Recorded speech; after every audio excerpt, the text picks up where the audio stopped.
guys, I am here today and I am so excited to share what we do sort of with our parenting style and how we set up our house, how we set up our spaces, how we set up toy rotations. And the reason why is because Dr. Maria Montessori. So we are Montessori-ish when it comes to parenting and when it comes to how we introduce our work and how we want to respect our children, how we want to teach them how to treat others, how to love their community, how they process information and how they do things. And so I highly recommend this book and the Montessori Toddler. And some of the things that my notes are over here, you guys. Some things I really loved from this book was the respect of the child, right? Every single kiddo has preferences. They know what they want. They know what they need. They're trying to do something. They're on a mission. And in one of the books I read from Brene Brown, actually, she described anger and how anger or being upset is basically something coming in the way of your desired outcome.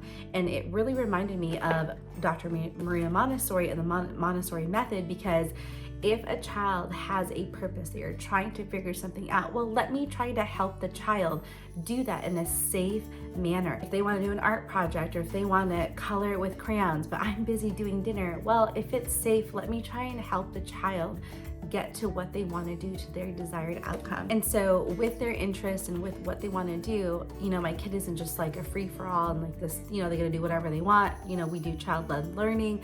Well, no, there's still some things I need to teach my kid and I want for my child. And there's different standards, like your kid should probably be able to read when they're in 12th grade. They're about to graduate college, right? So there are certain standards and steps that I want my kid to, be able to do and follow, but it's really nurturing the child's interest. Okay, if you want to learn about sharks, okay, great. Well, let's do math. Let's count the sharks. If there were 10 sharks here and 8 wanted to go bye-bye and go, to the other coral reef over there, well, let's make it into a math problem. So it's really basically incorporating those different interests into their learning and really being supportive. I want to be that supportive parent. Another reason why we love the Montessori method is because we want to offer choices for our kids. We want them to be independent. I do not want to pick out 5 kids' outfits every single day, 365 days a week. I want them to have the independence on what they want to have for snack, on what they want to wear, what shoes they want to wear, how they want to do their hair. There are certain things that they want to do themselves because, well, it builds confidence. I want my kids to be confident. I want them to be able to do things on their own. And it also allows for opportunities for them to solve their own problems. I want them to be able to have a conflict and then be able to see the different ways that they can solve a problem. And so with having the kiddo be independent, I'm able to give them opportunities, especially for younger ones, on eating choices and dressing choices and sort of their flow and rhythm of what they want to do with their work. And that's another great. The last thing that I really love about the Montessori method is respecting our earth, respecting our community, respecting others, social skills. I know that's like a lot into one, but it's really just respect and modeling. If I want my child to be a reader, if I want my child to say please and thank you, if I want my child to put their coat away, if I want my child to put their socks away, well, I better be the one to also do that.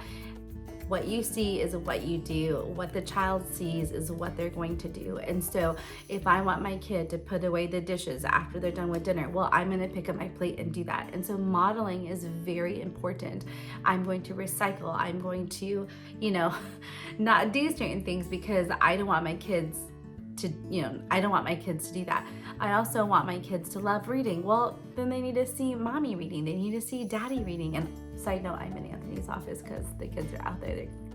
I want them to choose to, have their own loud volumes out there. Anyway, but I just, I think it's so important as parents. There's times I'm not perfect where I get so overwhelmed or frustrated and I'm like, you know what? I need a minute. Mommy needs to cool down. Showing that vulnerability, like, hey, yeah, I got overwhelmed and I need to go breathe. Mommy needs to have a quiet moment and then we can talk about it later. It's okay taking a break. Your kids should be able to know, hey, when I have this overwhelmed feeling of anger or frustration or rage, I need to be able to find my calm spot. I need to be able to say, okay, should I breathe? Should I, touch my fingers in and out and just breathe with breathing exercises? Should I meditate? Should I pray? Should I listen to worship music? How can I calm myself? And so regulating these emotions and modeling this for them is something that's very important to me, because that is something that I struggled with as a young adult and early on in my parenting, and sometimes even now. I'm still getting over postpartum depression. I was not diagnosed with postpartum depression, but I definitely have all the symptoms.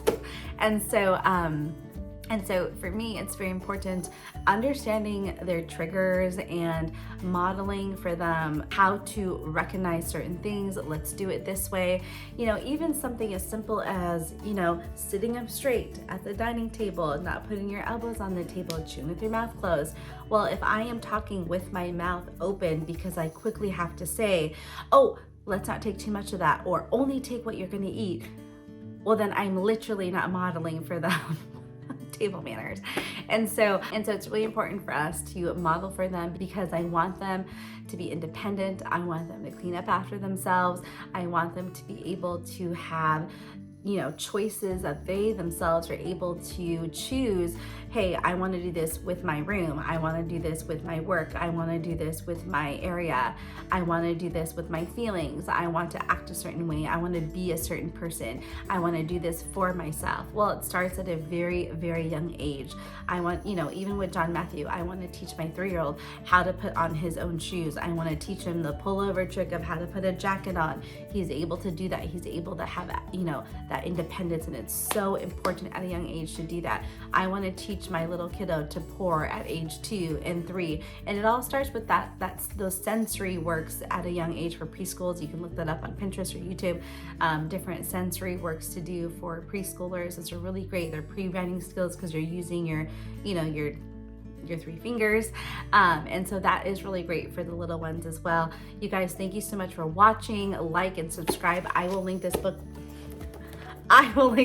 down below, and the Montessori Toddler. I actually listen to the Montessori Toddler on Audible every single year because it's a nice reminder for myself.